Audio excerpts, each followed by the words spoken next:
Welcome to Strangers from KCOW's Independent Producer Project. My name is Leah Tao. And when I first started developing this idea of people telling stories about their stranger experiences, being strangers, meeting strangers, going to strange places, there were a handful of themes that seemed to offer an endless wealth of stories.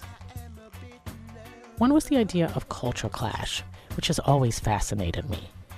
I'm an immigrant to this country myself, and I'm interested in the subtle and not so subtle differences that we all experience when we travel or immigrate or relocate even within this country from, let's say, Alabama to Los Angeles. And another angle that captivated me when I started exploring this theme of strangers was the idea that certain professions bring people into really intimate contact with total strangers. Today's story touches on both of those themes, the culture clash and the professional encounters of the close kind. Here is Debbie Jhoon. I'm a female in my 30s, and I'm a virgin. But in the past year, I've had my hands in more genitals than I can remember. Because I'm an esthetician, which means I do mostly waxing and facials. So I wax vaginas like several times a week, balls once a week, sometimes twice a week when it's a good week, because men pay a lot more to get their junk waxed. But I'm a virgin because I come from an Orthodox Jewish Persian family. When I was a kid, my father used to come home with bags of foreskins, and we would bury them together in the backyard. Because he's a rabbi, and according to Jewish law, all body parts are sacred and need to be buried. So whenever he would do a circumcision, we would do that together in the backyard. And I would always watch him with all these little tips of skin, and I was fascinated by it because that's what was bringing home the money, little tiny penises. And everyone was always so excited when a boy was born in our community. And when I was born, everyone was a bit disappointed because I was the first child and they were expecting a boy to carry on the 13 generations of rabbis that I had come from. But I was a girl, let everyone down. And then my sister came after me. She also let everyone down. And then finally, when I was about 9, my brother was born. And the whole community was so excited. It's like he was basically the firstborn. And they had a huge bris for him. And 1,000 people showed up. And he got so much money, which he used recently to buy a condo. That's how much money he made off his little ding-ding. The only thing my vagina's ever brought in is gold coins that are for my dowry, which eventually go to my husband. From the moment I was born, my grandparents and parents started putting away money and gold and blankets, pieces of silver. It was very important just to make sure I got a good suitor and that he'd be paid handsomely to take my shame of having a vagina off their family. So I haven't embraced really my family and community culture of getting married to a Jewish Persian man and having a very traditional Jewish Persian life. But I haven't rejected it either, where I've gone out and had sex with tons of American dudes. I mean, I'm not saying that I'm a prude, but traditional sex, that hasn't happened yet. I'm kind of stuck in between these two worlds, and it's just very frustrating. Physically and emotionally, and definitely hormonally.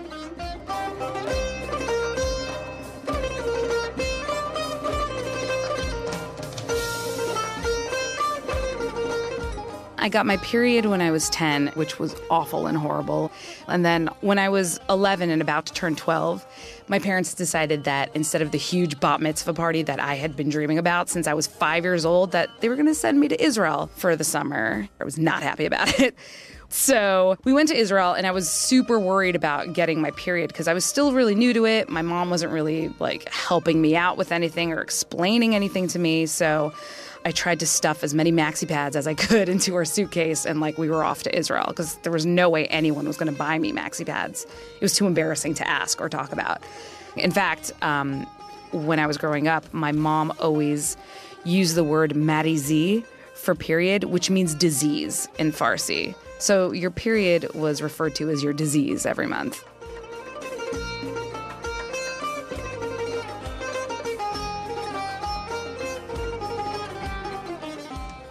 So when we got to Israel, it was fine for the first month. And then the second month, when I got my period, I didn't have enough maxi pads for a day at the amusement park. And I ended up in the park's restroom, and there was no seat on the toilet. There was no toilet paper. And I was sitting there crying, and I had no more pads, and I didn't know what to do. And my mom was outside, and just like Israeli women screaming, they talk so loud. And like my cramps were horrible. And I asked my mom to get me a pad, and she's like, Debbie, we have no more pads. So I'm like, all right, fine. Can you please give me a tampon? Please, I don't know what to do. Just please give me a tampon. And she's like, no, tampons are for bad ladies. You are never to use a tampon, ever, ever, ever. So I just started crying, and I'm like, please just let me have something. And then finally my mom threw my baby brother's diaper over the stall, and like I caught it, and she left. So I took the diaper and I put it on myself and then used my underwear for extra support, even though I like tried to tape the diaper onto my skin. And the underwear cut into the diaper, so it caused the diaper to puff up on top of the underwear and underneath. And it was completely visible through my white culottes. Like I had these like little puffs of diaper sticking out from everywhere. And you could hear it too, because this is a bunch of years ago when diapers were still made of like plasticky material. So every time I moved, you would just hear like squish, squish, squish, squish, squish. I felt like a 3-year-old.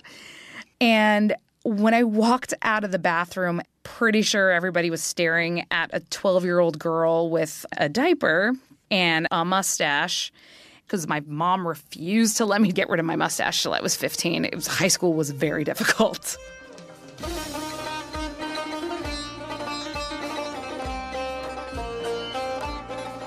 I was a really hairy child, and for years I had been begging my mom to let me wax my legs or my mustache. She was not letting me go on the mustache thing because she said it would take away my innocence. I mean, if by innocence she means shame and embarrassment, yeah, it would have taken away all my innocence. But when I was 12, my mom finally let me wax my legs. And it really hurt, but afterwards I felt so good about it, so I didn't care that I was going through all that pain. It was like the first time I ever really felt like a woman, so smooth and feminine. But it made me wonder, is there anything that doesn't suck about being a woman? And does it always involve pain? I mean, so much pain. And in fact, there's a Persian saying that goes, kill me, but make me beautiful.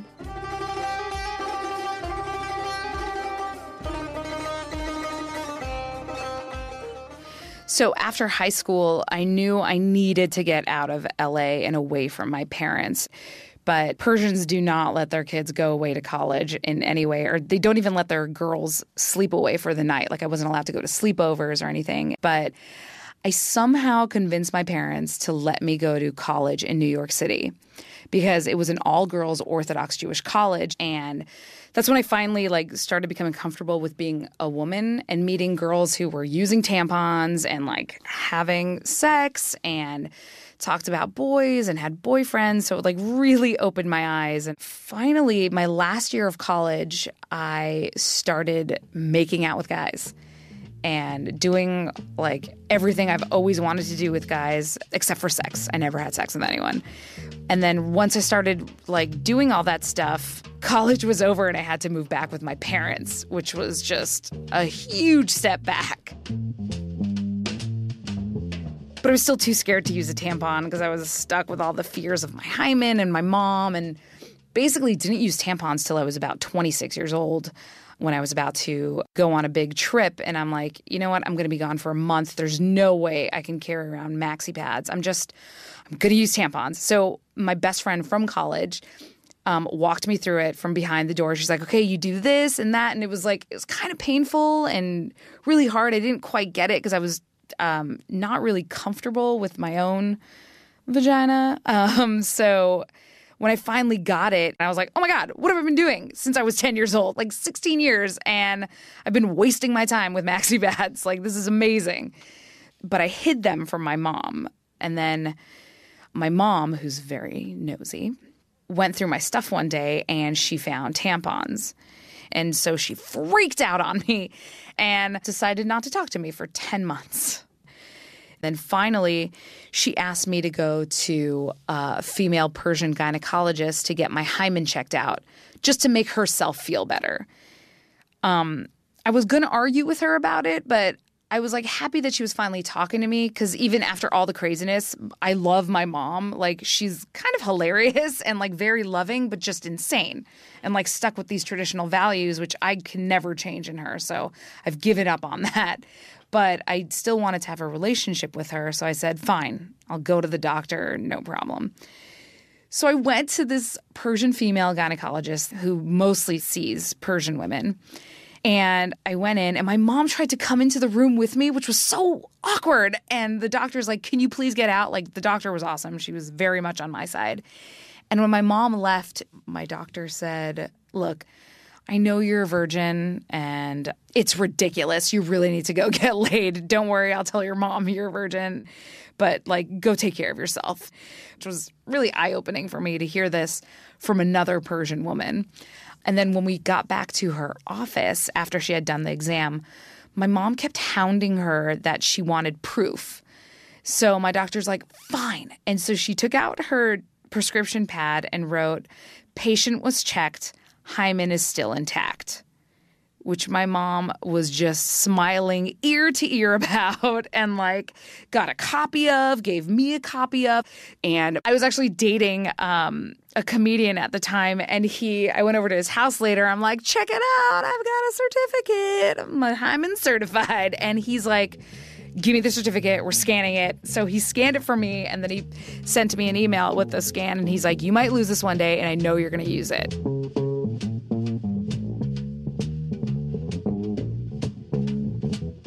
So I would date people, and we would do everything else, but we never actually had intercourse, which I thought would be a problem with the guys that I dated. But I tend to find guys that are really into it and like that I'm a virgin, and it's almost like a challenge that they really want to take on. But at the same time, they're like, no, I can't do it. It's too much pressure. But it's so hot that you are. So it kept this game going between us, which made everything very sensual.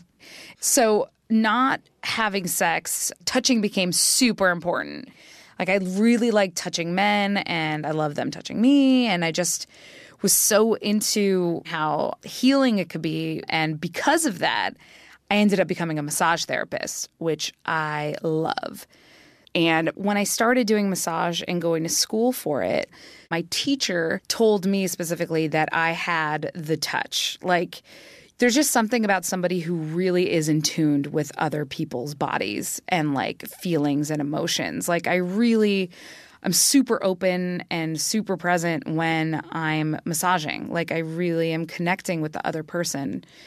There's been times when I've massaged people and just started crying, and then afterwards I've spoken to them and they're like, yeah, I'm going through a lot of stuff right now. And it like made sense. I took on what they were feeling, which is crazy when you think about it. But it's amazing, and I love that.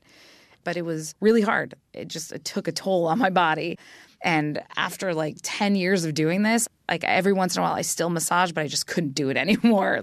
And that's when I became an esthetician and did facials and waxing, because I still like got to make people feel good, but it didn't take as much of a toll on my body and emotional health as massage did. So when I wax vaginas, my face is basically right there because I'm so anal about waxing. Like, if I see one hair, I'm like, I have to get it. I have to get it.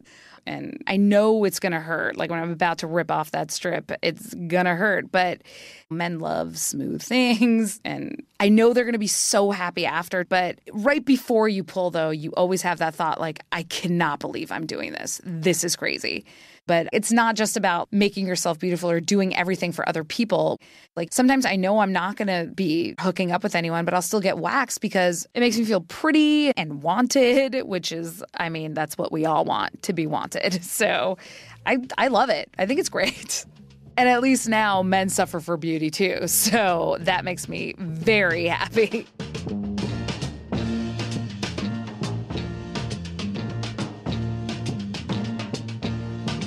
When I finally waxed my first guy and like started waxing guys, I was like, haha, yes, they're doing it too. And I kind of felt like I won in a way because I realized like men are also insecure and like want to be more attractive to women, like do all sorts of things. They're just like us. I mean, not exactly, but it says a lot that they're willing to go through the pain. And when you're waxing balls, you really got to pull it tight. Like it's just endless amounts of skin. So you got to be really careful. You could rip off their skin. It's really scary. When I first started, I was super, super scared of doing that, but I got the hang of it. And now it's like I can do it in 20 minutes and I'm done. Meanwhile, I'm still a virgin, but a crafty one. There's a lot of other things you can do.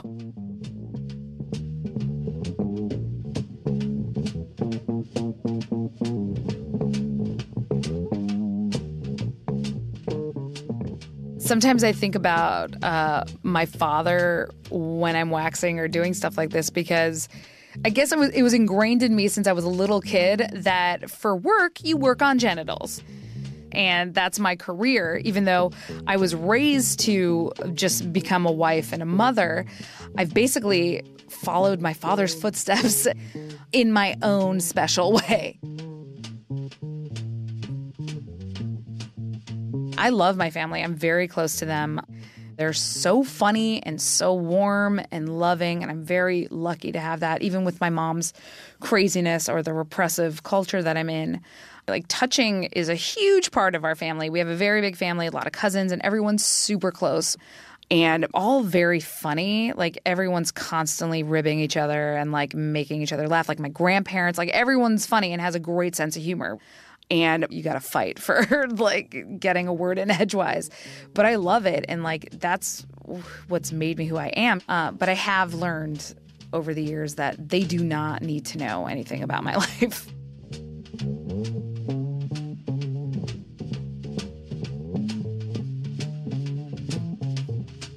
So I am straddling these two worlds, but I think I finally found a way to have them coexist. And it makes me happy.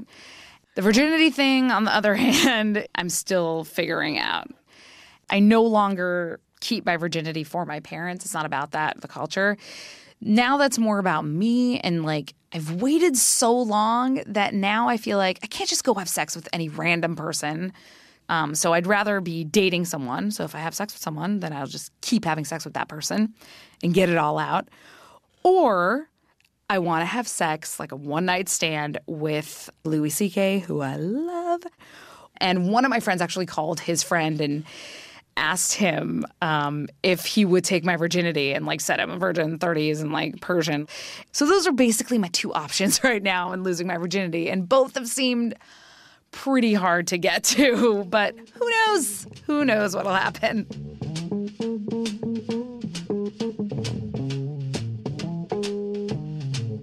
My parents are still definitely trying to get me married. And like, one of my dates asked me what I do for fun.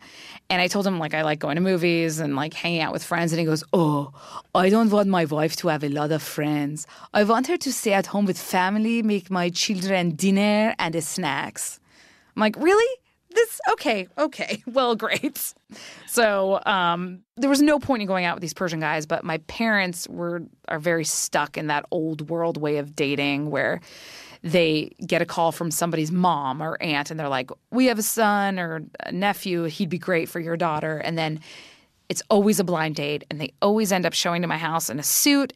And I have to offer him tea and give him fruit and, like, peel cucumbers for him because apparently back in Iran, the way a girl peeled cucumbers showed if they were spendthrift or cheap. Like, if you peel too much skin, it's like you spend too much money. But if you peel too little skin, it means that you're cheap. So, like, everything's judged. And then, like, I look at the guy while I'm peeling it and thinking, I could also just wax your balls and see if I take off too much or too little. And then you could judge on that. But now I refuse. I don't go out anymore.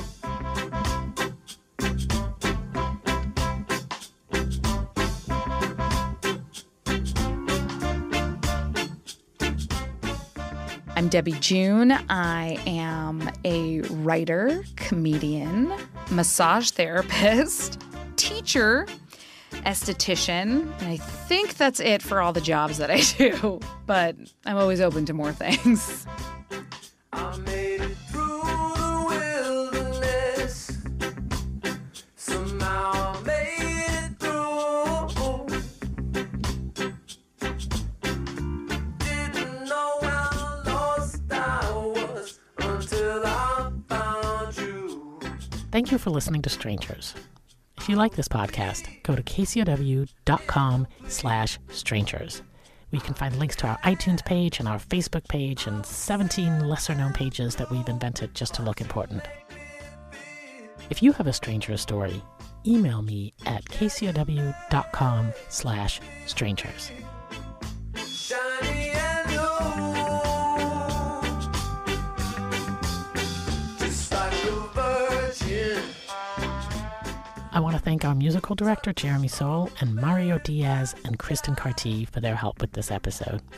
And thanks to our funders, the Annenberg Foundation, the Goldhirsch Foundation, and the Roth Family Foundation. I'm Leah Tao. Until next time, go get touched by someone, and don't be a stranger.